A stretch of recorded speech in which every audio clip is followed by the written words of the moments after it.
Instagram flirting. I just want to get this out and then I'll properly introduce what's coming up. I was just going through my Instagram and someone messaged me and they said something not provocative. They said daddy on one of my photos. And look, they're attractive. We don't live in the same state. But how do you, like, how do you reply to that? Like, how do you, and this is what I do, right? So if you want someone to know that you're interested without being a total perverted whore and saying, send dick photos or you're hot, right? This is what I do. I don't know if I'm alone in this.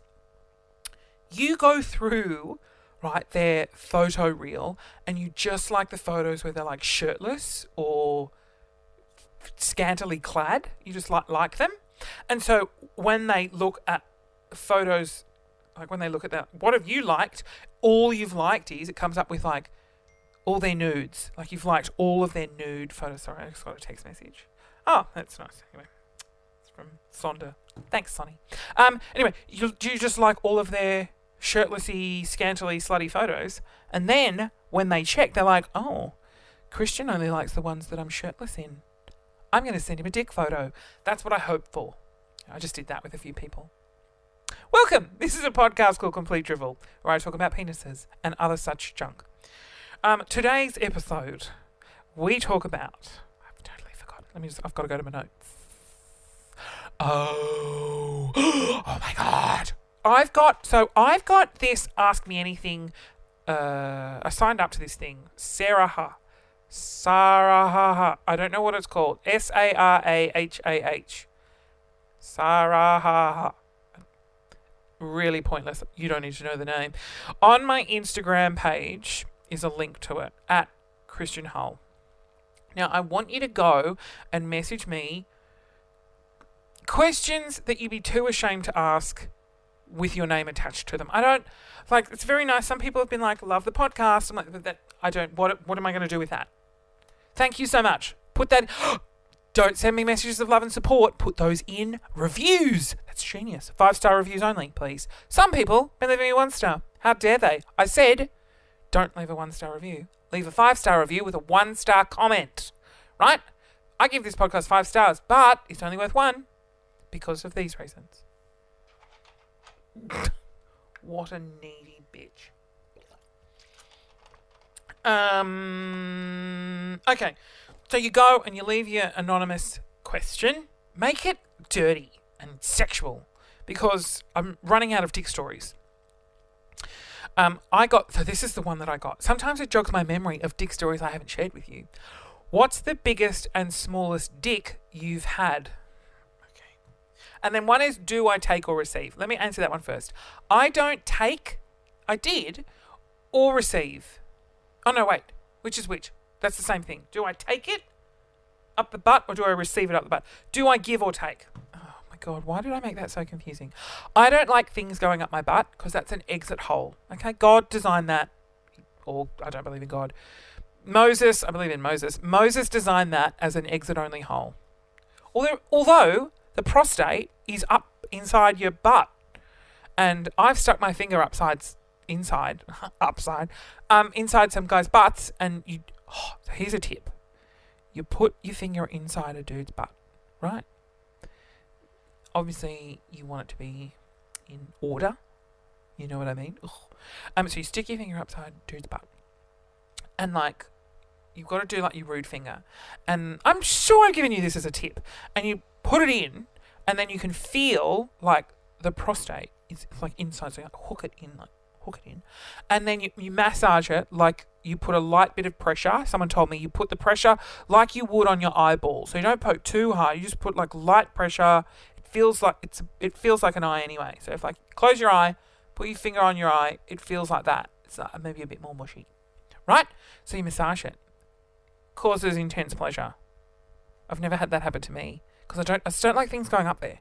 But things aren't designed to go up there. But then I'm like, well, why is that up there, which causes an insane amount of pleasure for guys? Wow, for 5 minutes in, and I'm already talking about sticking my finger in a butthole to make a guy jizz better. It gives you, so this is what I've been told, it gives you a more intense orgasm and a longer one. Just talk to your husband about it, right? I feel like gays and women listen to this.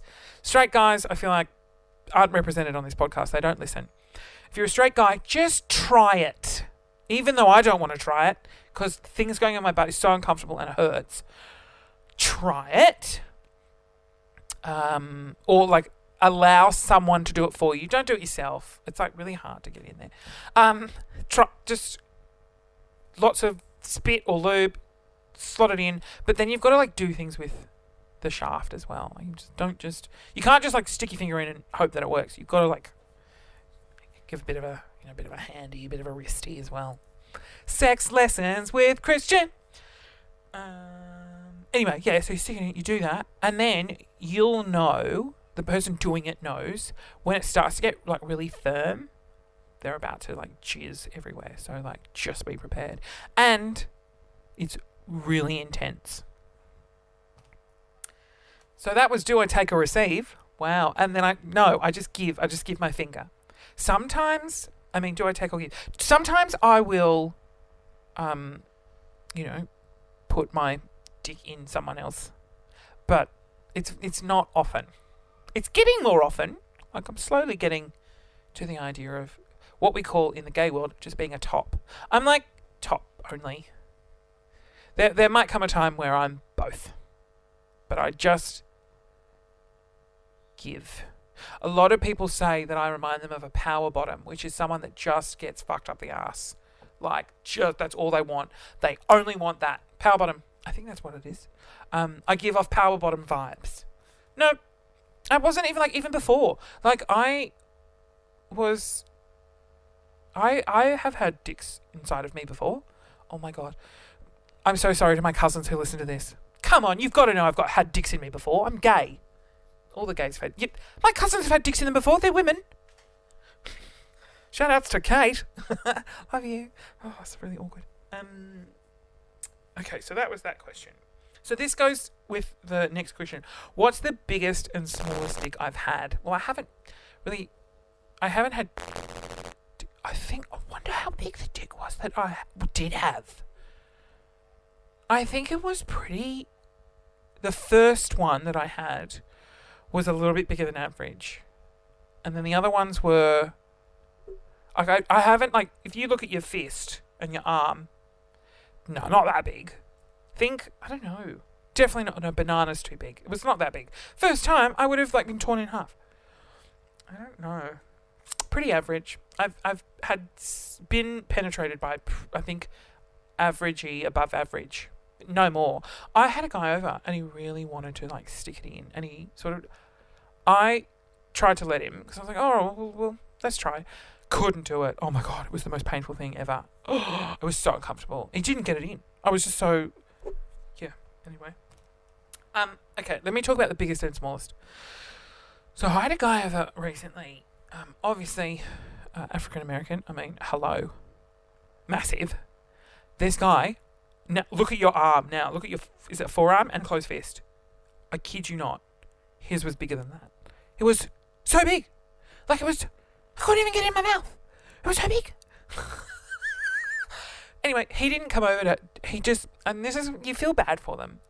Anyone with like massive dicks, I feel for you. I would also like to feel you, but I feel for you because you really can't stick them in any orifice because they're too big. And two, you can't get an erection in public. How embarrassing. Everyone would know because your dick is huge. Not that I always get erections in public. It happens occasionally. And my dick is nowhere near the size of this guy's. Oh, it's very close to, though. Anyway, we did other stuff. I won't go into that. Not like I've been graphic enough. Smallest. Oh. Yeah, the smallest was. See, I don't care about size. Size does not bother me. It's all about how good they are. mouth skills, kissing, other mouth things that they do, hands. And if they're genuinely quite attractive, like it doesn't concern me at all. I don't care if you have a small dick. This guy though had quite a small penis and was fucking so terrible. Like just lay there. I'm like, what do you want me to do? Are you going to do anything?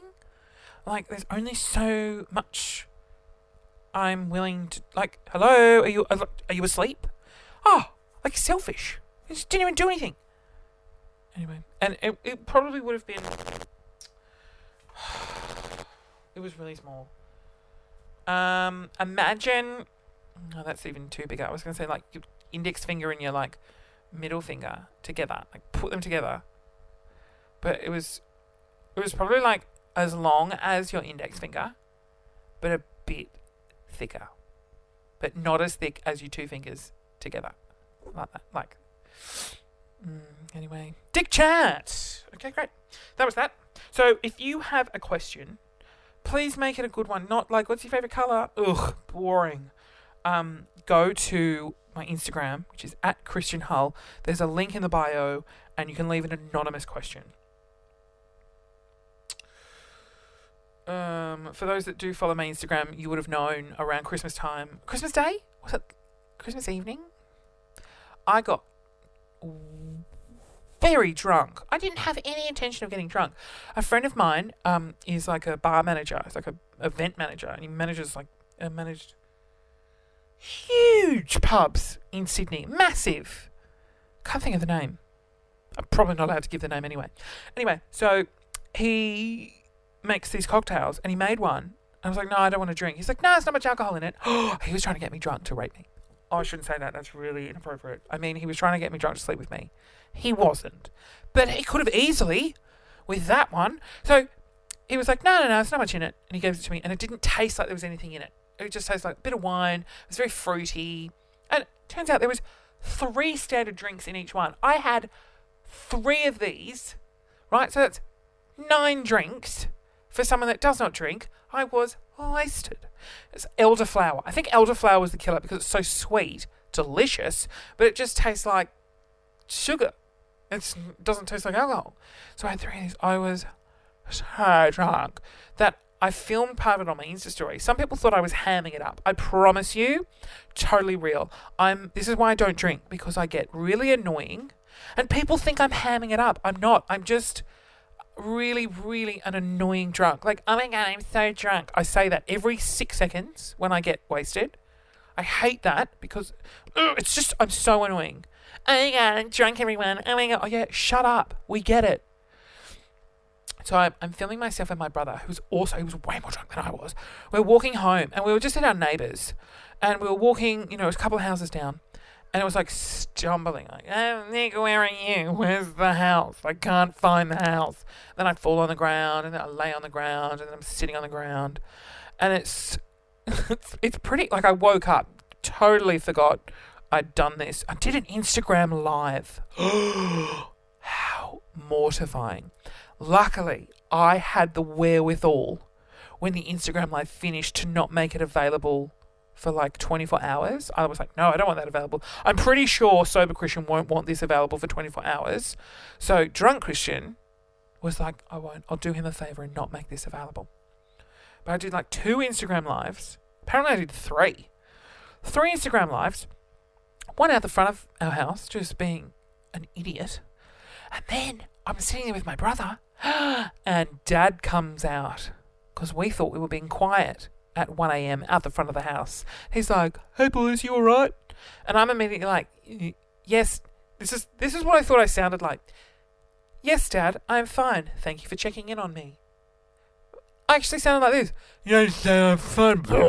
Thanks for checking in on me. Hello, Happy New Year. That was me trying to be like, I'm so sober, Dad. You're such a great dad. How are you? I'm fine.